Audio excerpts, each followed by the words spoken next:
واکنش پیمان ملی تاجیکستان به فرستادن مهاجرین به جنگ روسیه و اوکراین.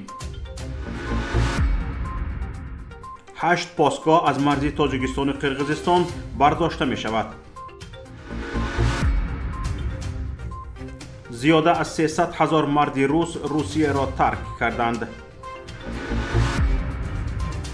ادامه اعتراضهای گسترده و سرکوب شدید در ایران. پیمان ملی تاجیکستان ائتلاف مخالفین تاجیک در خارج با اظهار نگرانی شدید از اجباراً به جنگ سفربر کردن مهاجرین، زندانی‌ها و کسانی که تازه شهروندی روسیه را به دست آورده‌اند اظهار نگرانی کرده از تاجیکستانیان خواست به هیچ وجه در جنگ روسیه و اوکراین شرکت نکنند. همچنین پیمان ملی تاجیکستان با انتقاد از عدم عملی حکومت تاجیکستان در این مسئله به شدت انتقاد کرده آن را نشانه نداشتن موقع مشخص و ادامه بازی‌های پس پردگی رهبریت کشور دانست. پیمان ملی تاجیکستان تاکید کرد که شرکت در این جنگ نه تنها قانونگذاری تاجیکستان و معیارهای بین المللی را پایمال می‌کند، بلکه شرکت در تجاوزی آشکار علیه یک کشور مستقل میباشد. به جنگ اجباراً سفربر کردن مهاجرین، زندانی‌ها و کسانی که تازه شهروندی روسیه را به دست آوردند خیلی نگران کننده عنوان شده شدیداً در این اظهارات محکوم شده است. پیمان ملی تاجیکستان طلب کرد که در نزد سفارت تاجیکستان در روسیه گروهی کاری مخصوص تشکیل شود تا به شهروندانی که نمی‌خواهند در این جنگ شرکت کنند کمک حقوقی و دیپلماتی رسانیده شود.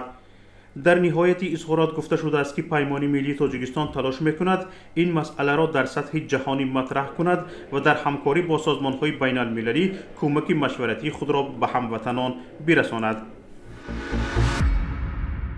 دیروز 25 سپتامبر واخوری نوبتی رهبران کمیته دولتی امنیت ملی تاجیکستان و قرقیزستان سیمومین یتیموف و قمچیبک تاشیف در گذرگاه قزلبیل برگزار شد.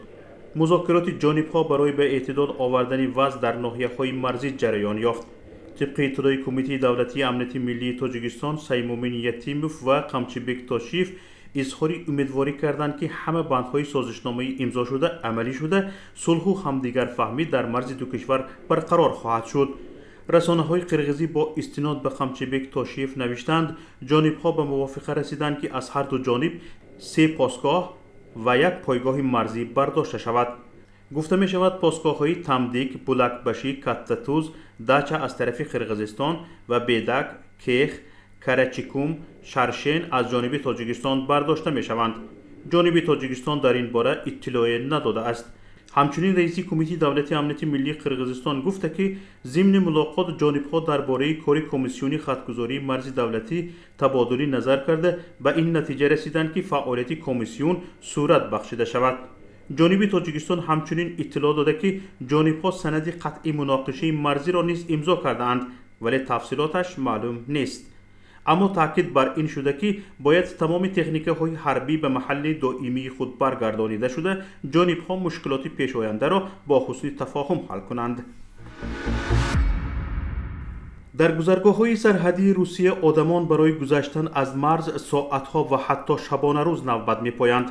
در گذرگاه‌های مرزی روسیه با قزاقستان از همه زیاد نوبت‌پایی مشاهده می‌شود. خصوصا در گذرگاه کراوزک در ولایت استرخان چندین کیلومتر سبوگراف‌ها قطار کشیده‌اند. بعد اعلان بسیج نسبی از جانب رئیس جمهوری روسیه 261,000 نفر مردانی که تحت پوشش بسیج قرار می‌گیرند این کشور را تا روز شنبه ترک کرده‌اند. در این باره خبرگزاری نووی گازت یوروپا با استناد به منبعش در دفتر رئیس جمهوری روسیه خبر می‌دهد از چهارشنبه تا بیگاه شنبه این شمار از بسیج فرار کرده‌اند. با در نظر داشت روز یک شنبه و شب گذشته این رقم میتواند به بیشتر از 300,000 نفر برسد. در همین حالی که مقامات روس اعلان کرده بودند میخواهند 300,000 نفر را بسیج کنند. منبع نوشته است در دالان‌های حکومت روسیه معلوماتنامه خدمات امنیتی فدرالی FSB درباره شمار مردان ترک کشور کرده دور میزند و ژنرال‌های روس میخواهند فرمان پوتین درباره منع خروج مردان را به دست آورند. اما تا حال این فرمان دیده نشده است. در همین حال برخی کارشناسان سبب خودداری مقامات روسیه از منع خروج مردان را در ترس از اعتراض ها می دانند.